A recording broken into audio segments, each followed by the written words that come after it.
Hello, hello, hello. I am live, I think, on all the places possibly that I need to be.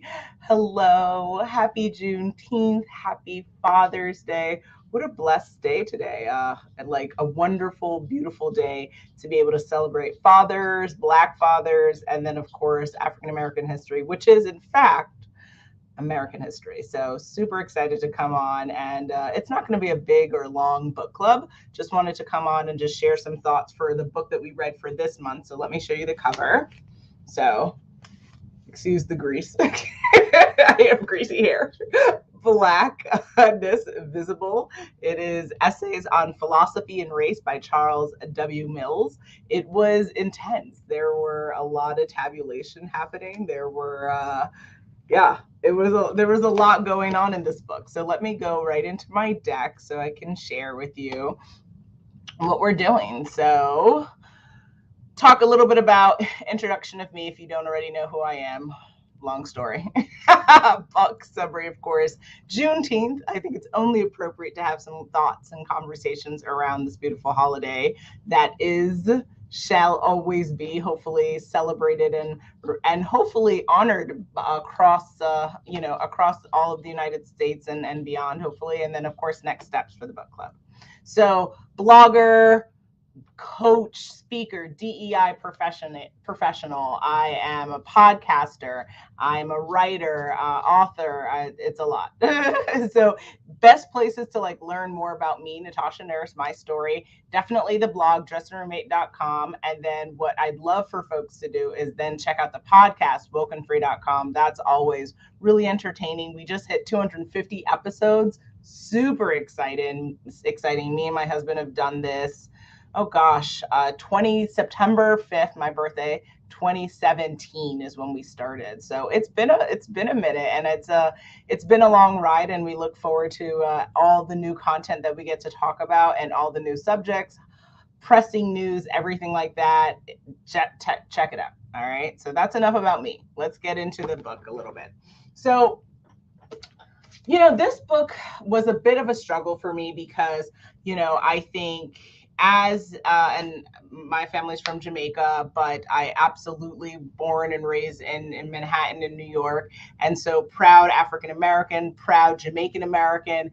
There, unfortunately, I would say is a lot that I don't know about Black history, because typically in I would say for my generation, I'm hoping that up and coming generations learn a little bit more. But for my generation, I would say that typically learn the standard, right? The Frederick Douglass, the Maya Angelou, the Dr. King Jr., Malcolm X, Rosa Parks, right? This stereotypical, and of course, these people are most meaningful, most paramount, but there's contextually a lot of Black history, not just within America, but also globally. And when we think about Black history, it's not just civil rights, and it's not just the triumph for freedom in this country, but it's also Black inventors and Black artists and Black architects and Black, book club owners, and like there's just such an array of beautiful richness within the Black history that I definitely always kind of feel like guilty that I don't know more. And so I wanted to take this month and going forward for the rest of my life to always make time, not just be like, oh yeah, I should do that, but like make time to read about Black philosophy and Black suffrage, but also Black joy. And what does that mean? So took the time to read this. I would say this book is definitely very dense. It is definitely not a book I think that most people will love, in that, it is written as if it was a book that you would cover African American history or Black philosophy in college. And I personally think that when you're trying to get across a difficult subject, you also have to think about your audience. And so I personally would have preferred if it was a little bit easier to dive through and understand. There was definitely some good dictionary words in here. And you're not always going to believe and agree with all of the statements or the philosophical standpoint within it, but I am very grateful and appreciative of this experience. I believe I asked for this book because I saw it was like recommended for one of my birthdays, and so I was super excited to bring it into the book club. Do I recommend you read it? Yes, because if you haven't read something on Black history, why not take the today of all days, Juneteenth, to take that opportunity to do so? So those are my thoughts on that. Now, what is Juneteenth? So again, this is another prime example of why I'm so excited to be able to celebrate and honor this day, but also keep in mind, this was not something that I grew up celebrating. This was not something that I grew up and knew a large amount of information on, which is, again, a little bit sad, but I'm grateful to know where I'm at today, and I'm grateful to be able to share this. So if you haven't heard of Juneteenth or you don't know what it means, I have what on the screen, and then also at my local library. Let me show you this. Libraries now have like whole Juneteenth sections, which I think is fabulous because, again, let's educate ourselves and empower ourselves with knowledge. So on January 1st, 1863, President Abraham Lincoln declared that all enslaved people in rebellious states of the South, right, were set to be free. This is known as the Emancipation Proclamation. Despite the proclamation happening, again, January 1st, 1863, for 2 years, slavery still was very rampant in the state of Texas. And it wasn't until the spring of 1865 that General Gordon Granger and federal troops arrived at Galveston, Texas, where he announced that all slaves were free. And so the following year, freedmen in Texas organized, celebrated Jubilee Day and June 19th to celebrate their freedom. So slaves were freed, and it wasn't until like 2 years and change that they found out in Texas. And so that's why they found out on June 19th. And so that's why June 19th is Juneteenth and why we celebrate. But it's a day we should take the opportunity to honor the fact that, you know, freedom happened for this country, for folks who were enslaved, who were living a life less than human, to be able to build up this nation. And we have to honor this not just as Black history, like I said earlier, but as American history, because Black history is American history.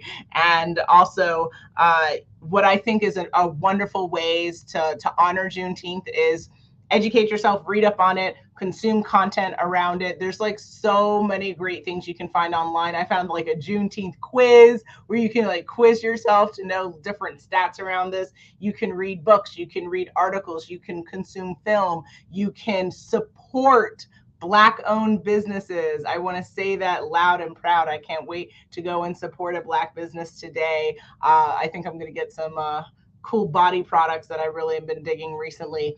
And make sure that you connect with your Black friends, whether you are Black or not, and to, you know, say happy Juneteenth. If you are an ally and you want to read a little bit more about Black stories, read it and share it. That's a beautiful practice of allyship. There's a lot that we can do. So ultimately, we celebrate it. It symbolizes Black American freedom and achievement. And what I think is a really cool quote that I came across that I wanted to share with everyone is this. So I'll read it all for you, even though I know you can read.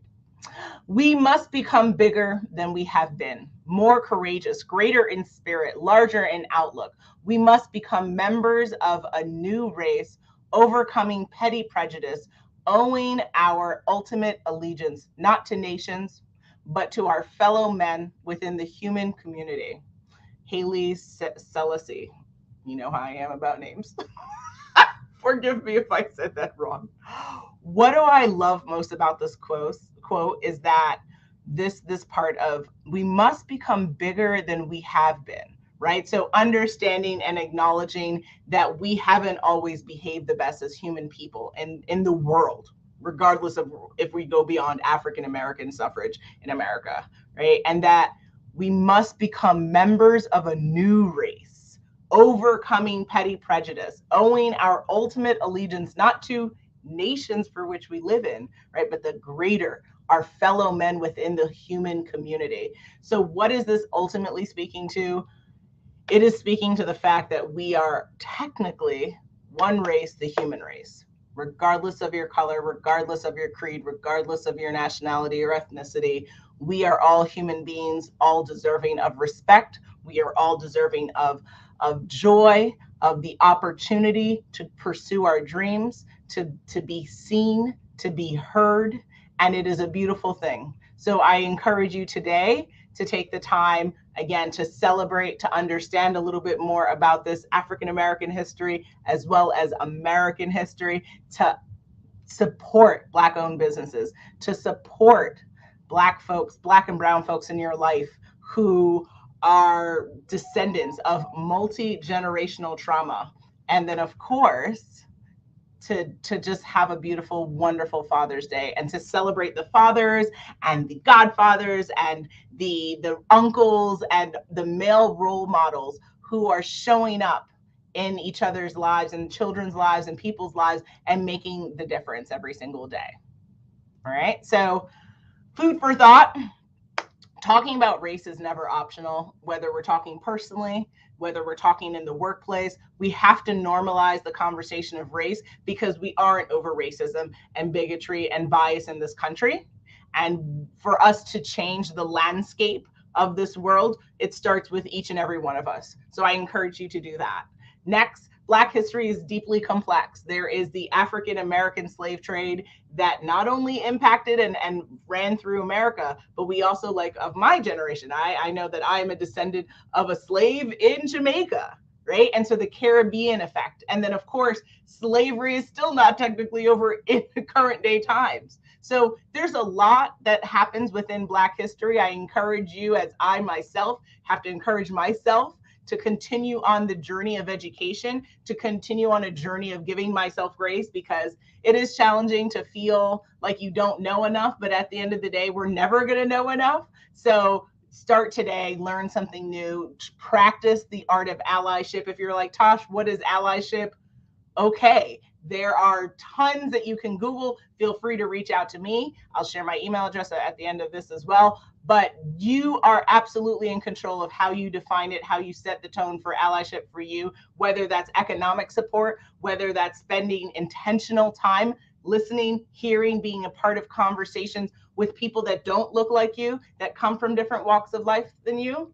And then, of course, taking action, whether that's through volunteer work, whether that's through work in your job, in your workplace, ERGs, or advocating for new events or trainings or professional development, etc. Also being there. Being an ally means if you are in a position of privilege, which we all have different privileges in our life, how are you using that privilege to benefit those who don't have that same privilege as you? So that's why allyship is a beautiful thing to practice all year long, not just for the month of June, not just through Black History Month, all year long, looking and being open to the fact that you are in a position where you can help someone else, be that blessing, be that rainbow in someone else's sky.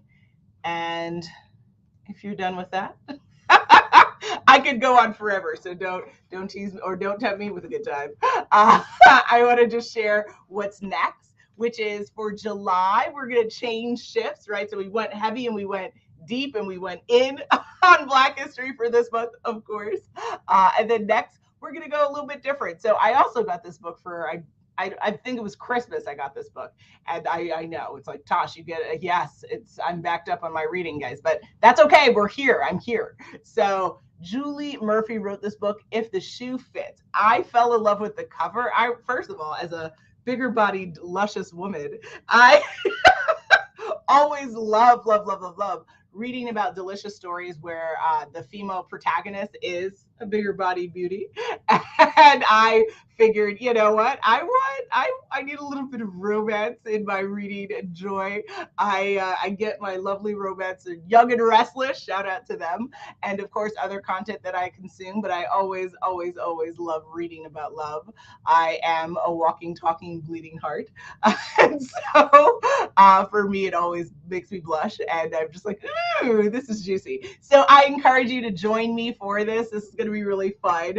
I don't know how I'll feel about it, but you know what I do know? You'll find out when we come and we meet up again in July. So please join the book club. dressingroom8.com. I'm excited for you to come and be with me during this experience. And the next is, here's my contact information. So again, if you have questions around how you can be a better ally, how you can consider different opportunities within your own personal and professional growth for being a better ally, or just understanding your own contextual or cultural journey, I'm always happy to just share my experience and give some words of spirit of encouragement for you. Natasha at dressingroom8.com, and then the website dressingroom8.com. Subscribe to the blog, please, and also the monthly newsletter. You don't want to miss out on those gems. I drop gems every single month, so make sure you join me for that. That's it, y'all. That's it, because I've got to go celebrate Father's Day with my hubby and my little one, and it's time to eat breakfast. It's, it's time. So I thank you for joining me. I thank you for coming through. And this has, of course, always been fun. Happy, happy, happy Father's Day. Happy, happy, happy Juneteenth. What? Celebrate, celebrate, celebrate. This is a beautiful day. There's much work to be done, but nonetheless, we have to celebrate the special moments and be present for what we have today. So I encourage you to do that. Thank you for joining me. Thank you for watching this on the replay. I'll see you guys later. Bye.